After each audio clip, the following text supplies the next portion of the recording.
A few days ago, I posted a question on Facebook that left a lot of people scratching their heads and wondering why I was asking that question in the first place. I asked for a simple yes or no response to this question.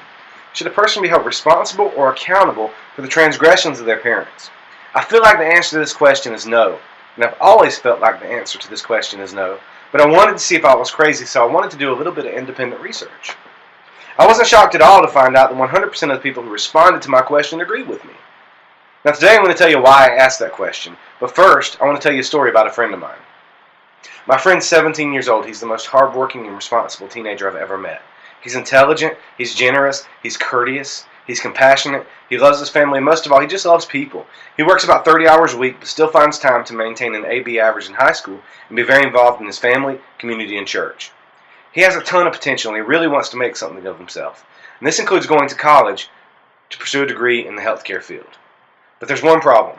Now, before I tell you the problem, I'm going to make a few promises to you because I'm afraid that after I tell you the problem, some of you may check out. So stay with me. Here are the promises I'm going to make, okay? The first promise.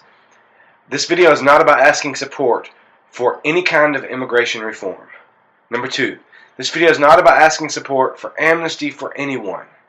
Number three. This video is not about asking support for providing a pathway to citizenship for anyone. Number four. This video has nothing to do with E-Verify. Number five. This video has nothing to do with border security. Now that we have that out of the way, here's the problem. Just like many children here in America, my friend was brought here undocumented from another country when he was just a small child. This wasn't a decision that he made, and this is really the only home he's ever known. He's called illegal, but how can a 2, 3, or a 10-year-old child break the law when breaking the law requires intent? A few years ago, the government enacted a program called Deferred Action for Childhood Arrivals. My friend paid a fee, he met a set of requirements, and now through his deferred action status, he has a legal authorization to work in the United States. He has a social security number, and now he's able to pay taxes. He pays taxes on every dollar he earns. But even though he pays taxes on every dollar he earns, and even though he has a social security number, he still doesn't qualify for FAFSA, which is a free application for federal student aid. He also doesn't qualify for student loans. Now, I kind of understand this. I do. And I don't know that I agree with it, but I can at least understand it. The real problem is this. Even though he pays taxes to help support state schools, the state of South Carolina has put in place an in-state tuition ban for recipients of deferred action. This means we've created this whole new class of tax-paying non-citizens who don't receive an equal opportunity to the education their tax dollars are paying for. Now let me make sure you understand something. I'm not advocating that all undocumented children receive in-state tuition. I'm only advocating that those students who were responsible enough and took the initiative to apply for and receive deferred action receive the education that their tax dollars are helping to fund.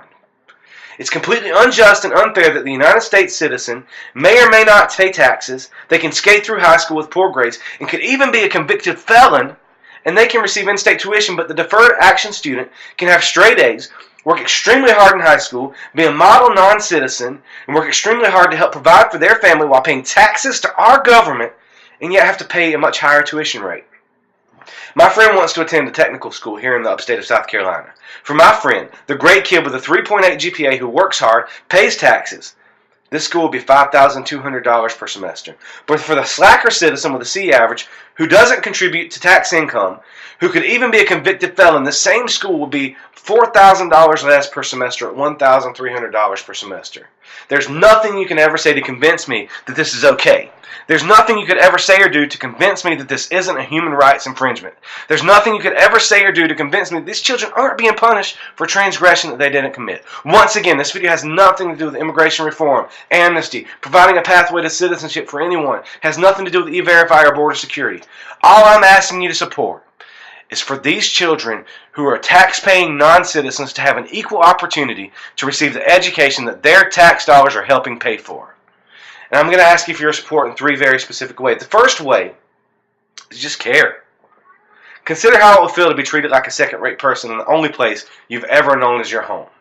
Think about your ancestors, my ancestors. The second-generation immigrant from Italy, Ireland, or one of the many other countries in Africa, Asia, and Europe who flocked here in the late 19th and early 20th century. This could have very easily been me or you had we only been born a few decades earlier. The second thing I'm going to ask you to do is share this video. Tag your state representatives. Tag media outlets. Tag Fox Carolina. Tag WIFF4. Let them know that this is an issue that we want talked about and that we want light shed on this issue. Number 3, email, call, Drop by, send a carrier pigeon, whatever you have to do to let your federal and state representatives know that you care about this issue and you want it addressed.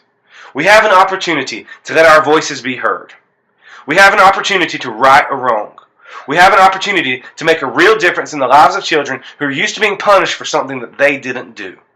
We have the opportunity to show these children that they're accountable only to themselves or only for themselves, and that they can succeed in life and have a fair shot because there are people who are willing to advocate for them, and there are people who are willing to fight for what's right.